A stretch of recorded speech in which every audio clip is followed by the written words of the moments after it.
Hello, beauties. Hi again. I'm Mary Campbell. I'm here to help us look today at this story that I've been experiencing all my life. I think probably most of us have. This I'm not something, I'm not enough, I'm not smart enough, talented enough, with it enough, cool enough. I mean, we have different I'm not enough stories when we're young.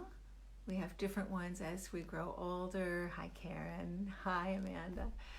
We have these different stories that begin to create a dialogue inside ourselves that we believe. You know, those stories are planted in us. I talk about that they're lies, actually, another person's opinion of us who doesn't know us, another person who is close to us, and because they're close, because we trust them, because we love them, we believe their stories. So all of us have that. Hey, Ellen. All of us have those stories. We have those beliefs that we claim about ourselves that hold us back. I just did a webinar last Wednesday all about this because I watch this as a universal truth among every client I've ever worked with. Everybody I've talked to, we all have one of these stories that run us. And I've done, I don't know how many hundreds of sessions of therapy. Thank you, all the great therapists I've used. But it wasn't until I found a way to access joy in my body as a conduit for truth. You know, we believe that our minds tell us the truth, so we believe those stories. But our bodies don't lie. I'm sure you know, if you have a sore throat, it means you're getting sick. There are sometimes psychosomatic illnesses, but by and large, our bodies reflect what actually is going on. So I watch that when I'm telling myself a story that's I'm not enough in one way or another, automatically my body does something. Automatically it constricts, automatically it pulls in. In fact, for me, I feel it right here in my throat, in my upper fourth chakra, lower fifth chakra. This area, I feel this tightness that sort of grips, and it is my signal that I'm listening to a story that's not real. I can feel it when it's a negative cramping down like that. It's a story. Now, sadness happens that isn't related to, something happens to us in our environment, and we respond with sadness, with anger, with frustration. All of those things live in our bodies as well. There are theories. Some people say that the emotion comes first and the body reacts. Some people say the thought comes first and then the emotion and then the body. I'm not even sure. What I know is that they're all inextricably connected. So when I experience one of those emotions, it can be a cue to me to say, something isn't true here. Something isn't right. Something isn't real. And in those moments, if I can be conscious enough to step back from those stories, because once the story goes, it just starts spinning and spinning and spinning inside.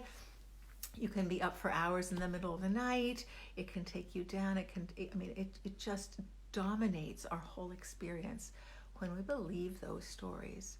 It's usually about something that isn't happening that we need to have happen, and some sadness, some creation that happens inside of us, a story. So there are so many wise mystics, so many wise spiritual teachers that talk about attachment and attachment to emotion, attachment to what we want. I think this is a piece of that story. I just look at it a little differently to say that it's not about disconnecting from our bodies and our emotions. It's about feeling them, but it's not about believing the story that's behind them. So to reinterpret that story is really to say, what's my body telling me in this moment? And can I ground again? Can I come back to truth in my breath, where I'm sitting in my senses, my body will tell me a story.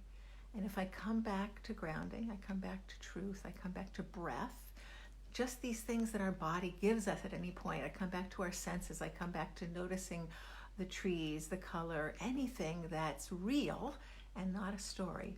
I come back to something that I can hold on to as truth, and my body relaxes. Then it's easier for me to retell the story. So over the last 3 weeks, I was preparing for this webinar, a huge undertaking. I had put it off for 4 years. I bought something from Amy Porterfield, I think 4 years ago, for how to do a webinar. And I kept getting started and being overwhelmed. So I was just so helped. I found this amazing assistant, Jess, in August, and she's been working with me since. So we probably spent 3 intense weeks creating this webinar. And I had all of those stories inside me. I don't know enough about technology. What will people think of me? Will I be able to really communicate what I want to say? All of these stories were spinning inside me. So the morning of the webinar, we had technical troubles, of course. We couldn't figure out how to get the interface between where all the slides were and the webinar itself. And I think about 20 minutes before we went live, we figured a workaround. Just like saved me. But at that point, the adrenaline was rushing through my body. I was tense and nervous and excited, and I don't even know what else.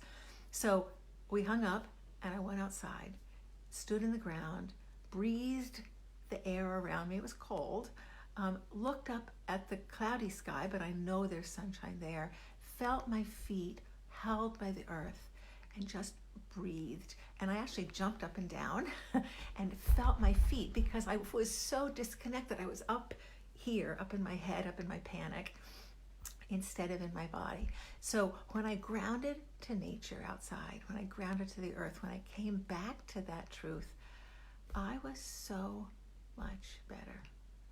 I can't say the adrenaline was gone. I was still, jazzed. I probably needed an hour hike at that point.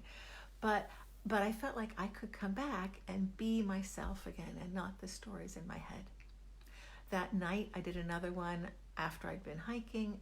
I was so much better, and I had a blast. And I was able to unplug the I'm not enough stories and just create that what I bring is enough. What I bring is coming through me, and it's really for whomever it meets. So I hope if you saw the webinar, you enjoyed it. I'm about to launch a 21-day course on that material, a 21-day course about coming back to your body's truth. The next week is about really looking deeply at the stories we tell and how to rewrite them. And the third piece is about coming into the wisdom of our spiritual selves, coming into this sense of the deeper wisdom, the deeper knowledge that really aligns us, that holds us, that guides us. So those are the 3 steps, the 3 weeks. I'll be offering daily text messages, because without something every day, I lose track. I just have to have that. For me to make any change, I need daily help. So I'll be sending out daily, short, just 1 sentence, but guidance, a little bit of help on each of the topics as we go through. And then I'll be sending every week a meditation based on the work, and assignments, or I call them home play, things that you can start to bring into your life to really ground this information and to make it real and true. So those of you who are here sharing with me, thank you, Amanda and Ellen and Doria. It means a lot that you're here. If you know somebody who might be benefited by the work that I bring, would you please share it with them? And if you're not yet signed up and want to sign up, I'd love to have you there. So thank you for being here tonight. Thank you for really trusting me.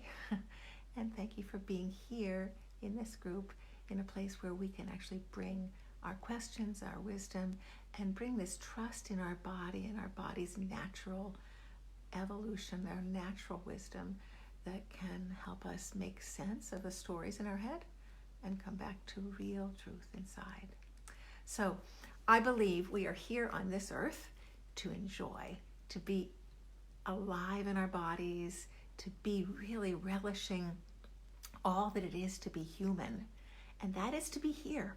I don't want to dissociate and be in some kind of an altered sort of spiritual state, disconnected from my body. I believe my job on earth at this point, till I'm not here anymore, is to be alive in my body, to feel all that's here, to enjoy everything that the earth has to give us, the beauty that's here in every moment, and to open our hearts wider, so wide, to open to everyone, to open to all those that bring joy, and to open even to those, not necessarily to cause ourselves to be vulnerable, but to open to see really the truth behind those who struggle. So I hope you'll join me again and pass the message on to others. I'll put a link on the bottom here after we're finished to connect to my course. And I believe if you just can remember, it's diviningbeauty.com/course. Okay, my dear, love you all so much. Take care. Bye-bye.